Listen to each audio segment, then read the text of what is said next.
আপনাদের ভাইয়া কিছুদিন আগে গ্রামের বাড়িতে গিয়েছিল, সেখান থেকে 2টা পেঁপে এনেছিল, আপনাদের সাথে আমি শেয়ার করেছি। কিন্তু পেঁপেগুলো আমি খেতে পারিনি। তার আগে আমার জীবনে খুবই দুঃখের একটা সংবাদ চলে এসেছিল। আমি সেখানেই চলে গিয়েছিলাম, সেজন্য আর পেঁপেটা খাওয়া হয় নাই।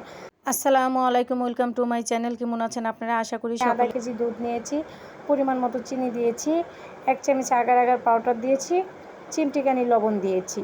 এটা দিয়ে আমি একটা পুডিং তৈরি করব। আমি কিন্তু দুধের সাথে কোনো ধরনের পানি মিক্স করিনি। তারপরে দেখেন আমার কিন্তু দুধটা জাল দেওয়া হয়ে গিয়েছে। আমি একটু চালনি দিয়ে চেলে নিয়েছি, কারণ এটা একটু জমাট বেঁধে গিয়েছিল। আগার আগার পাউডারটা আমি দেখেন 1 ঘন্টা ফ্রিজে রেখে দিয়েছিলাম, তার ভিতরে এটা জমাট বেঁধে গিয়েছে। এই সেই পেঁপে, যে পেঁপে আমি না খেয়ে গ্রামের বাড়িতে চলে গিয়েছিলাম। আমার বোনের হাজব্যান্ড মারা গিয়েছিল, সকলেই তার জন্য দোয়া করবেন, সেজন্য জান্নাতবাসী হতে পারে। তার ভিতরে আপনাদের ভাইয়া পেঁপেটা ফ্রিজে রেখে দিয়েছিল, যে পেঁপেটা আমি আসলে হয়তো খাবো, সে একা করে আর পেঁপেটা খায় নাই। তো আমরা অনেকে আছি যে আমাদের আত্মীয় স্বজনের সাথে সুসম্পর্কটা বজায় রাখি না। কিন্তু আমরা এই পৃথিবীতে এত কিছু করে লাভ কি, যে আমাদের আত্মীয় স্বজনের সাথে আমাদের সুসম্পর্ক না থাকে? কে কখন পৃথিবী ছেড়ে চলে যাব তার কিন্তু ঠিক নেই।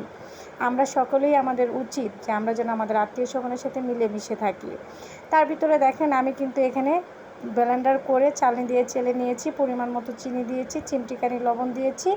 এখানেও আমি 1 চামচ আগার আগার পাউডার দিয়ে দেব। দিয়ে আমি এটাকে ভালোভাবে জাল করে নেব, যেন লেগে না যায়, সেদিকটাও খেয়াল রাখতে হবে। এখানে আমি একটা এলাচের গুঁড়ো দিয়েছি, মিস্টেক হয়ে গিয়েছে, যেটা আমি আপনাদের সাথে শেয়ার করতে পারি নাই, কারণ এলাচের ঘ্রাণটা খুবই ভাল লাগে পেঁপের সাথে, সেজন্য আমি দিয়েছি। আপনারা ইচ্ছে হলে দিবেন, না ইচ্ছে হলে দিবেন না।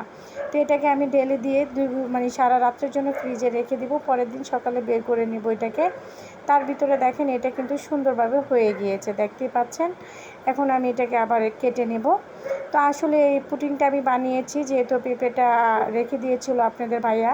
এই গরমে কিন্তু প্রচুর পরিমাণের গরম পড়েছে, আপনারা সকলে জানেন, মনও খুব একটা ভালো না। তারপর আমি এই পুডিংটা বানিয়ে যে আমার প্রিয় দর্শকগুলোর সাথে আমার শেয়ার করার জন্য, বা আমার প্রিয় ভাই বোনদের সাথে শেয়ার করার জন্য আমি বানিয়েছি। তো এই পর্যন্তই ছিল আমার এই ভিডিওটা। যদি আপনাদের ভিডিওটা ভালো লাগে, অবশ্যই আমার চ্যানেলটাকে সাবস্ক্রাইব করে রাখবেন, পাশে থাকা বেল আইকনটাকে ক্লিক করে দিন।